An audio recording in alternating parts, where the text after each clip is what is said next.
Okay. That's Spider. Well, we thought we'd get Brad Ottens and Max Rook and all these former AFL stars. They're not going to be playing. Is that disappointing for the team? And I take it you won't be lulled into a false sense of security with them not playing. Yeah, it would have been nice to see him up here in Ballarat playing, Shaun. It would have been nice for our blokes to play against them, that's for sure. But understand different things way into these selection processes, and they may have been unavailable. So yeah, whilst it's disappointing, I'm sure they'll be replaced by some pretty strong players. You still expect to be coming up against a top line side? Oh yeah, Geelong, they'll be red hot. They're a good side, and we'll have to be at our very best to knock them off. And just with the match at Eastern Oval, do you think that'll add an advantage? You were chatting to your opposition coach the other day, and he was saying that Eastern Oval is a bit of a smaller ground and they've got a fair bit of pace, so that should help your cause? Yeah, look, I think it will. The Eastern Oval will suit us, that's for sure. We've picked a side that we think will play well on the Eastern Oval, so we're looking forward to getting down there, training there Thursday night, and then trying to put it all together on Saturday. Now, the boys have trained a lot together. Just how hungry are they for that success? Just what does Interleague mean to them? Well, for many of them, of the lads, it's the pinnacle of their footy career, and that's really exciting for me. That at training, if you were to come to training, Shaun, you'd see that they're enthusiastic, they're interested, they really want to be there. And it was very difficult picking a final side, having had 41 players who were so keen and so enthusiastic. So I don't think that'll be an issue for us. I'm looking forward to letting them go with that. How would you describe the side? Is it tall, pace? What can we expect? Is it just speed ahead of everything else, or they're No, it's certainly not speed ahead of all else. We've picked boys that have a thirst for a contest, boys that have an apparent dislike for losing a one-on-one contest, Shaun. So that's been a bit of a theme for us. Boys that are hard and that'll tackle well, but we'd be silly just to go completely along that line. We've had to try and find a balance between that and speed, and the two, of course, aren't mutually exclusive. So we think we've hopefully got the right combination. There's plenty of elite players because you've got 9 former VFL players in the side. That must surely give you plenty of experience. Yeah, it does. Yeah, and those blokes have been terrific. They've stood up and taken the lead and helped bring the other fellas along. And last one, a big crowd. What do you expect? Do you hope that the Ballarat community gets out here with not much footy on the weekend? Oh, it's just a perfect opportunity for the Ballarat community to get out because all the clubs have been represented in the squad. The league's dedicated this round to it. We've been well supported by the media, and the players are looking forward to and hoping for the support from Ballarat. We want to outnumber them in the crowd. We want the crowd to be like another teammate, helping us sort of build momentum. So I hope to see the Eastern Oval packed. Fantastic. To what extent do you... Sorry. Yeah, all right. So you can, if you could, that'd be good. Yeah, to what extent do you feel that you want more than they do as a team? Yeah, Gav, that's a tough one because it's intangible, isn't it? Like how much someone wants it is hard to say. And every footy team says, oh, we want it, and we want it badly. It's been a theme for us, Gav. And I would contend we'll want to win this. And at a really high level. Whether it be more than Geelong, we have to wait and see on Saturday. I would certainly hope we do, that's for sure, on our own up here in Ballarat. And we've picked blokes that we think will do that. You've also seemed to have picked quite a few blokes who've played a fair bit of interleague in the past. Yeah. Is that a deliberate policy? Do you sort of like say, well, these guys have got us close to the pinnacle a lot, so we'll just go with what we know? Yeah, look, we've tried not to be, we've tried not to succumb to the lure of previous top performances at interleague level if the person's not in form now. So you'll note that the people that have played well at interleague level before are getting a game if they're in form now. So Ryan Waite's a classic example. He played his first game on the weekend, and I came and watched him go, and he played really well. Yep. And he's also proven at the level, because it is another level. It's definitely another level. It's almost another 2 or 3 levels, truth be known. So he would be an example of that. On the other hand, Garrett Liston doesn't have Ballarat interleague experience. Yep. Yet he's playing really well in a strong Ballarat side, so he gets his chance. Malcolm Niblett's another one that's played a bit of VFL, but he's just in good form for Sebas. Yep. In terms of the side, do you think you've got enough balance there in terms of height and that sort of thing relative to Well, I don't know how tall the Geelong side's going to be now. Yeah. Now, originally it looked like it was going to be very tall. How do you feel you were shaping up in that regard? Look, they'll be tall as. Yep. We had a team meeting last night, the coaches and I, and we discussed that question for 3 hours. Gav, so if you were around last night, you could have written the whole Courier about. You could have filled all the pages on it. It's a real challenge when you've got two blokes, one who might be in better form and playing better, but we've got others who do the same thing, another who mightn't be as in such good form, but are important to give us that coverage as a tall or as a small, whatever the balance is that you're looking for. I reckon that's the biggest challenge for a coach at selection is form versus team balance. Yep. So we've certainly grappled with it. Just the fact that they're not here, does that sort of like make you wonder that whether you're more serious about it as a league than they are?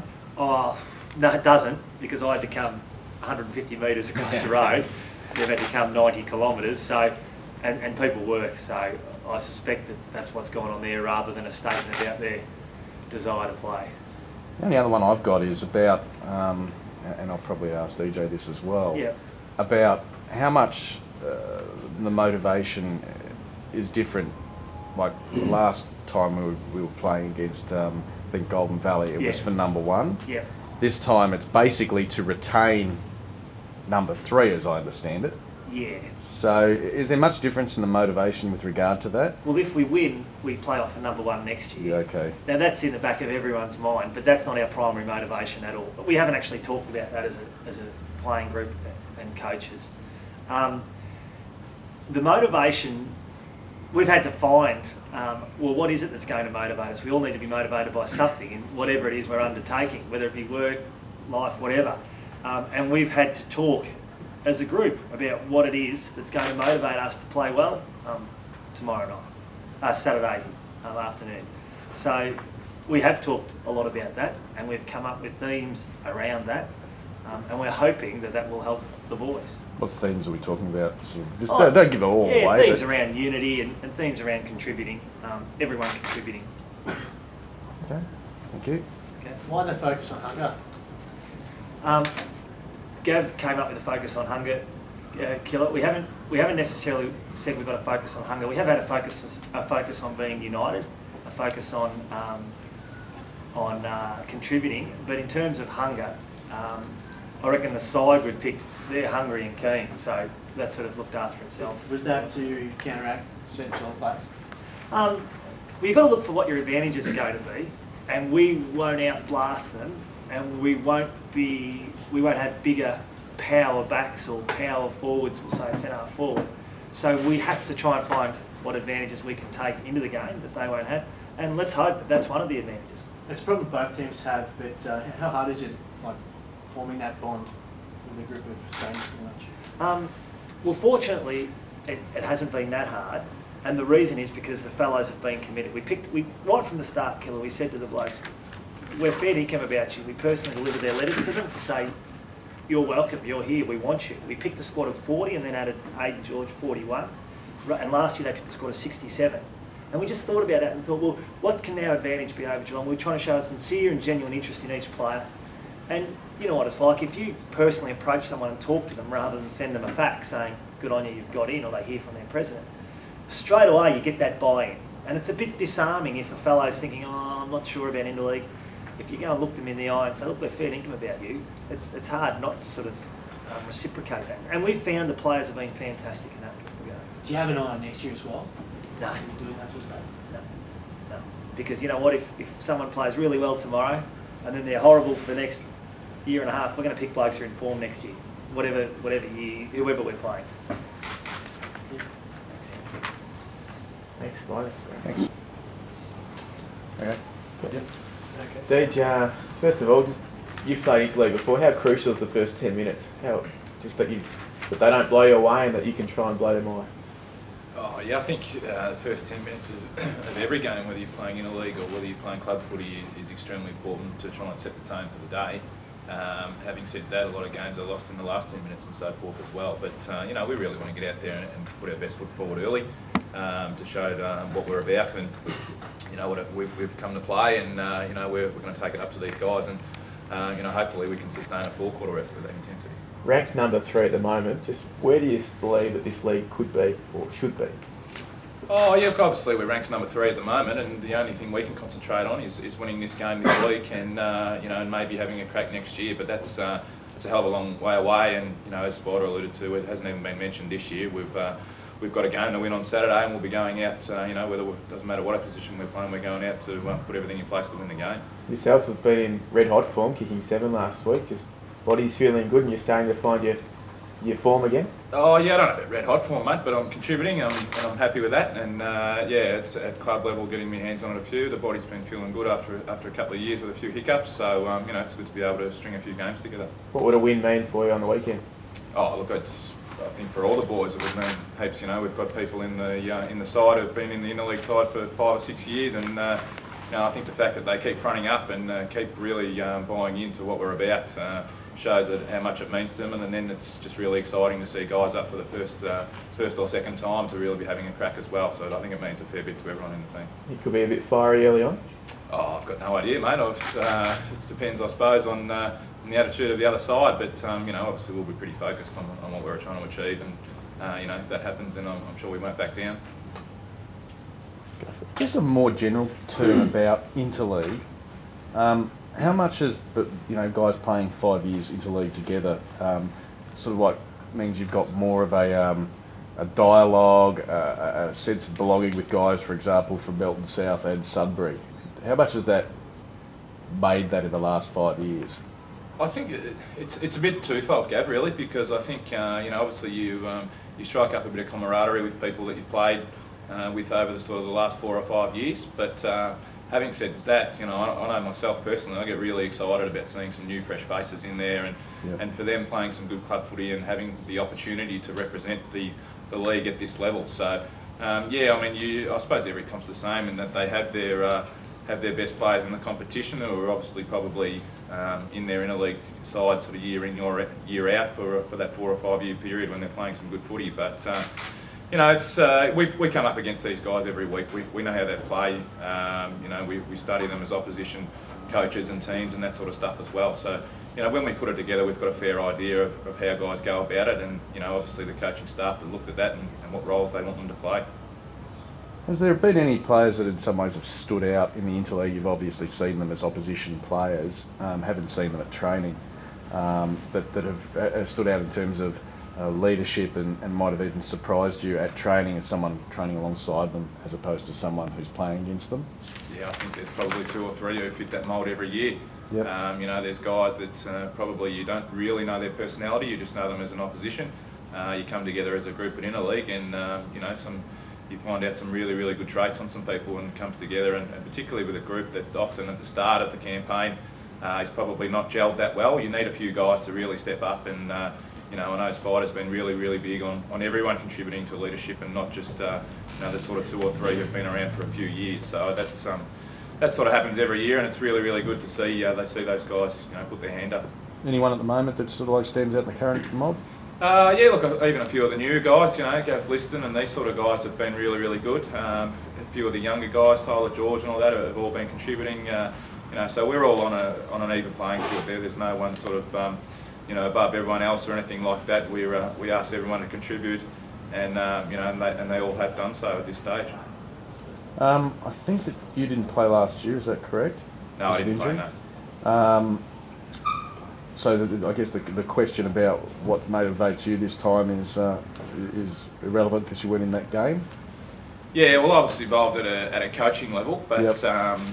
Last year's gone now. We can't do anything about that. So the only thing we can do is concentrate on Saturday and do everything in our power for 4 quarters of footy and for the last training session to go out and get the result that we need on Saturday.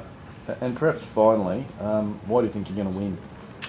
Oh, look, I just, from my experience, I can't really speak for Geelong, but I'm really, really happy with how the preparation has gone. I'm really, really happy with, the coaching appointments and how they've bought in, and also really, really happy with the playing group on how they've bought in on everything that we've been trying to achieve. So, we're pretty united. Everyone's going to have a role to play on Saturday. 22, I think it's 23 players actually are going to have a role to play, and if we can stick to those tasks and be unselfish footballers, we'll get the job done. Thank you. Dan, as a coach, must be a pretty good advantage being able to get a close-up look at competition's best players. Yeah, there's always that advantage, mate. Like that's, I won't deny that for sure. But we spoke to the boys even last week that all that sort of that club stuff is out the window this week, particularly. We come together and some guys are asked to play different roles and they do at club level. So it's really good to see them get an opportunity to do something different than they do at club level. But we try to forget all the club stuff when the Interleague campaign's on and just focus on what we've got to do. Do you get to bring a lot of that experience back to the club? Oh, there's no doubt the guys who are in the Interleague squad and the team particularly benefit at club level. I think it's a great experience for them to come back, especially the younger guys who've made the team. They come back not only sort of with renewed confidence, but also to be able to communicate with a guy like Spider and who other guys may not have had an opportunity to beforehand. It's only going to benefit their football and their personalities. So that's a great experience for them. Can I just ask another one of Shaune? Often these interleague games, they can be a little bit of a showcasey thing, and people go out, enjoy themselves, play stylish outside football. However, if you're going to win this game, you probably want to have a couple of guys having locked down roles. I'm not just talking about a fullback here. Is there anyone you've sort of said, well, you are going to have a run with role with this guy? Do you have those guys, and can you give us an idea of who might be given a traditional job on an opponent? Look, we've got players who can play that role. So Slidey from Sunbury, I think he started off as getting in that sort of strong Sunbury midfield as a shutdown role. But this is another one we discussed last night, Gav. We want to get the balance right. We don't want to go out there saying I'm going to shut these 3 Geelong guns down at the expense of our own 3 players winning their own ball. But yep, we have those plans in place. If someone gets on top, we'll have someone counting their possessions and noticing what they're doing. If someone gets on top, well, we're going to need to do something about it. That's right. So you're not going to tell us what they are? No.